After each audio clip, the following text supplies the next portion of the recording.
Sheila, thank you for coming for your appointment today. How are you doing? I'm doing well, thank you.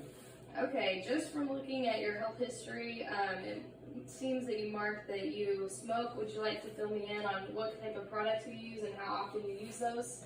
I smoke cigarettes, normally 2, sometimes 3 a day, and they're Marlboros. Okay, thank you for sharing that. Have you ever been informed on the dangers of smoking? Just overall, what would affect your body systemically through your systemic health and just what your oral health would look like with that? Not with the oral health. No. Okay, well, as you know, probably already know, smoking can lead to high blood pressure and a multitude of other complications like heart attack, stroke, and different things like that that can kind of put a danger to your health just kind of abruptly.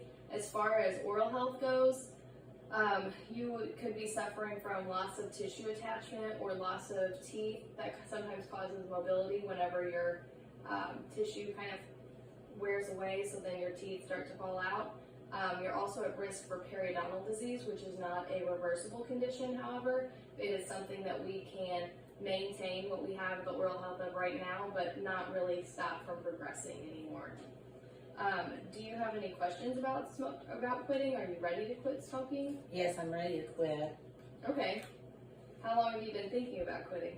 Oh, I've slowed down over the years, but just recently, I'm probably within the last 4 months. Okay.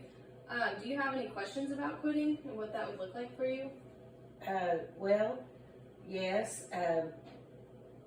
You specified that if I did quit, that it can't reverse the oral health, but it can slow it. It can maintain. Right. Yes, it can definitely slow the progression, but it's not going to put a stop to what we already have problems with. So let's say you have some issues with loose teeth in the back from smoking. It's not necessarily going to mean that they won't fall out, but we can keep them in there for a much longer length of time and keep them active in your mouth. As well as we talked about your probe scores here. These numbers are just talking about your tissue attachment and what that looks like. Increased numbers are what we're talking about when we're talking about the mobility, when teeth can kind of fall out of the socket. As well as we also talked about the way your gums are. Your gum health is also very important, and we just noticed that your tissue was a little bit inflamed. So I'm very glad that you've decided to quit. Is there anything else we can talk about today about quitting? No, I believe that you've covered it. Okay, well, here's a pamphlet for you, so then you can read that, and if you ever need any help, you can just let me know. Okay, thank you.